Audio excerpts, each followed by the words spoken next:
વડોદરા શહેરમાં નવરાત્રી મહોત્સવ ભક્તિભાવ સાથે ઉજવાઈ રહ્યો છે અને ખાસ કરીને શહેરના ખૂણે ખૂણે ખાચરે શેરી ગરબાનું આયોજન થઈ રહ્યું છે, જ્યાં યુવાનો અને યુવતીઓ ઉત્સાહપૂર્વક ગરબાનો આનંદ માણી રહ્યા છે। રાજમહેલ રોડ પર આવેલા દયાળબાઉના ખાંચામાં જય શ્રી અંબે નવરાત્રી રાસ ગરબા મંડળ દ્વારા છેલ્લા 68 વર્ષથી શેરી ગરબાનું આયોજન કરવામાં આવ્યું છે। આ વર્ષે મારી દીકરી મારા આંગણે અને બેટી બચાવ બેટી પઢાઓ જેવી થીમ પર વિશેષ ગરબા મહોત્સવ યોજાયો છે। વડોદરા શહેરના રાજમહેલ રોડ પર આવેલા દયાળભાવના ખાંચામાં જય શ્રી અંબે નવરાત્રી રાસ ગરબા મંડળ દ્વારા છેલ્લા 68 વર્ષથી શેરી ગરબાનું આયોજન કરવામાં આવે છે। આ વર્ષે મારી દીકરી મારા આંગણે અને બેટી બચાવ બેટી પઢાઓની થીમ પર આયોજિત આ ગરબામાં ખેલૈયાઓ વાહનો દૂર મૂકીને પહોંચ્યા હતા। રોડ પર ડિવાઈડરની બંને બાજુ ગરબા રમાયા, જે આ યુનિક મહોત્સવનું વધુ આકર્ષણ બનાવે છે। તડફડિયા નવરાત્રી મહોત્સવમાં પણ મુખ્ય રોડ પર જ લોકો ગરબે ઘૂમ્યા હતા। આ પ્રસંગે ખાસ કરીને રશિયાના સાંસદ સાથે વડોદરાના સાંસદ હેમાંગ જોશી પણ ખાસ ઉપસ્થિત રહ્યા હતા। તેમણે ગરબે ઘૂમતા સૌનું મન જીતી લીધું હતું। ગાયક નીતિન પટેલ અને તેમના વૃંદ દ્વારા ગવાતા પરંપરાગત ગરબાના સ્વરો પણ યુવાનો યુવતીઓ અને નાના બાળકોથી લઈને સૌએ પરંપરાગત પોશાક પહેરીને મન મૂકીને ગરબે રમીને આનંદ માણ્યો હતો। માતા પિતા પોતાના દીકરા દીકરીઓને ગરબે રમતા જોઈ પ્રસન્નતા અનુભવી રહ્યા હતા। દયાળબાઉના ખાંચામાં યોજાતા આ શેરી ગરબા શહેરના આકર્ષણનું કેન્દ્ર બની રહ્યું છે અને પરંપરા સાથે આધુનિક સંદેશાઓ પ્રસરતા એક અનોખું ઉદાહરણ પણ બની રહ્યું છે।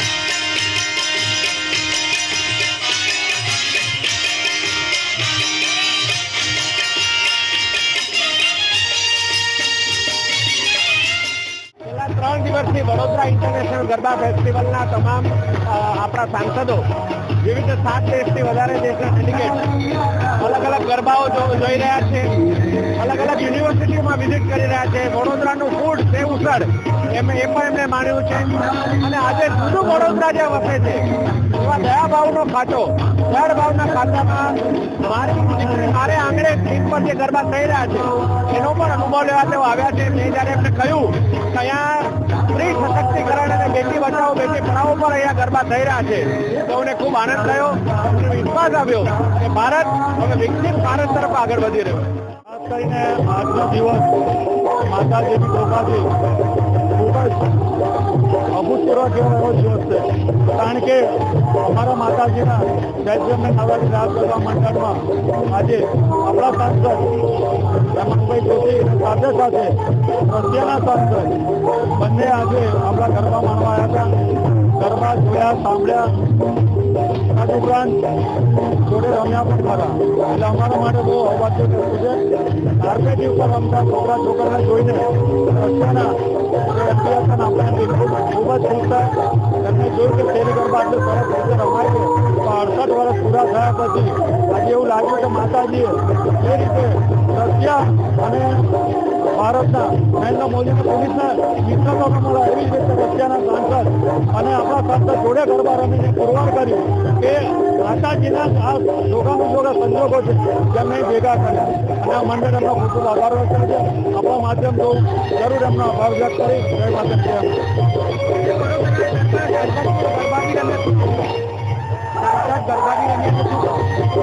સાંસદ ખુદ આજે અહીંયા ગરબાના 2 ચક્કર માર્યા, એમાં રમનારાનો બી ઉલ્લાસ બહુ જ વધી ગયો, એમને બી ઉત્સાહ બહુ વધી ગયો અને વધે બી ખરો, કારણ કે આપણા